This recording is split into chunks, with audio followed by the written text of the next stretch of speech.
Hey everybody, Ashley Page here. Thank you for joining us for this week's Educational Insight vlog. If you're new to our Educational Insight vlog, first of all, two things. One is welcome, and we hope that you enjoy it and get good information out of it. Secondly, we do our Educational Insight vlogs on Thursday each week, and what's different about those is we take a deep dive in one subject that we feel like will help you build your library, as it were, for financial knowledge, whether it be in money and markets or outside of that, that could have that type of impact. The Educational Insight vlog is also done in compare and contrast to our other content during the week. First, if you haven't seen it, we do a portfolio vlog that our portfolio guys do each Monday. And what that is a much broader look at markets and what we feel like is going to be impactful for the week. And then on Tuesday, we forward to you a lot of good information from the many research partners we use at Five Plan Partners, but the Educational Insight vlog goes deep into one topic. We've got one today that is very relevant that you have seen on the news a good bit and heard a lot about, but we thought we would go behind the curtain a little bit and help you understand what's going on with it a little bit more. So the title of this vlog today is that commission costs for buying and selling a home just got much more transparent and much cheaper. Much more transparent and much cheaper. So let's back up for a minute. Why is this important? Well, the truth of the matter is outside of wealth and money and markets and wealth people may have in an owner-managed business, the wealth that you accumulate in your personal real estate is probably one of the most impactful things that you do in your life. And going through the cost transaction toll gate of that is meaningful. Not only do most Americans go through it once in their life, they go through it many times. In preparing for this, my wife and I were talking about that last night. We're both only children, so we've got a small family. So it's, my parents, my wife and I, my in-laws, and my daughter, and I was counting last night the personal real estate transactions among all of us we've all had, and it's probably 15 or 16 of them. Well, I'm about 66. That would make it about one every 5 years. So even with a small family, I was kind of stunned in buy and sell of personal real estate, how much we have done it. Now, when you look at that, so you're buying and selling a lot through a lot, and you've got commission cost toll gate you have to go through pretty much every time, unless it's, say, a unique family situation, family to family, where you don't have that cost. So let's look at that for a minute. We've all known that the tradition over the years for commission cost in personal real estate has been about 5 to 6%. It's just sort of always been that way, sort of set by industry standard. Well, that 5 to 6%, let me give you an interesting fact about that. That makes the transaction cost of personal real estate in the United States 2 to 3 times higher than the rest of the world. We've got some of the highest transaction cost among, if not the highest transaction cost of any developed country. So many countries are here on transaction cost. We're way up here. And the question is, why has that been that way over the years? Again, more of an industry standard.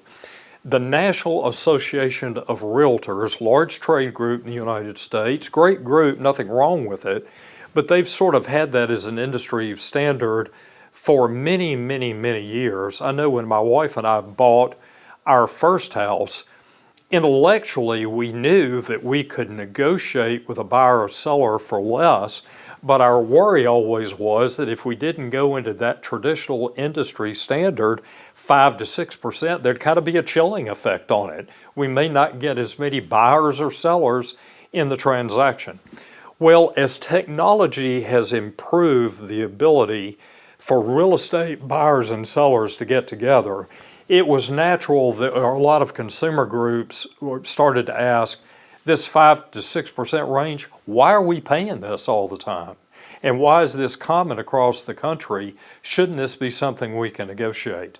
So a lot of consumer groups over the years through the Department of Justice have tried to lob lawsuits to the National Association of Realtors, or NAR for short. Finally, this past year, after a good bit of litigation, the National Association for Realtors decided in a $418 million settlement, pretty much based on antitrust grounds, that they would just settle this out and not fight this anymore. So the consumer groups, their argument was, look, we should be able to freeform choose any commission between buyer and seller that they want. That was their argument in the lawsuit. National Association of Realtors arguing the lawsuit was, look, this 5 to 6% is an industry standard, but it does not automatically mean that you all buying and selling houses have to do 5 to 6%. It's industry standard, but you can do something else. Well, the National Association of Realtors lost that battle. So when you look at that, probably what's going to happen going forward, and we're looking at real estate analyst T.D. Cohen, this is a good tracker of this nationwide. Probably within the United States each year, about 30 billion with a B in just good old normal commission cost in personal real estate, about 30 billion annually is going to be saved. That's going to create a much lower cost profile in individual real estate. The suggestion is also, too, if you look at what your commission structure has been, about 5 to 6%, that commissions could easily drop over the next few months 25 to 50%. That's a huge change. And in the real estate industry, primarily what concerns personal real estate, it's probably the biggest change in the industry literally in about 100 years. Well, practically the way that's going to happen is you've heard about the multiple listing service, the MLS for short, how buyers and sellers agents sort of coordinate through that. Probably the best word that I can use for this is all of that's going to kind of get uncoupled. And as we go forward, it's going to be much more free-form about getting together with buyers and sellers in terms of your personal real estate. It's probably going to drive your commission down. This is in compare and contrast.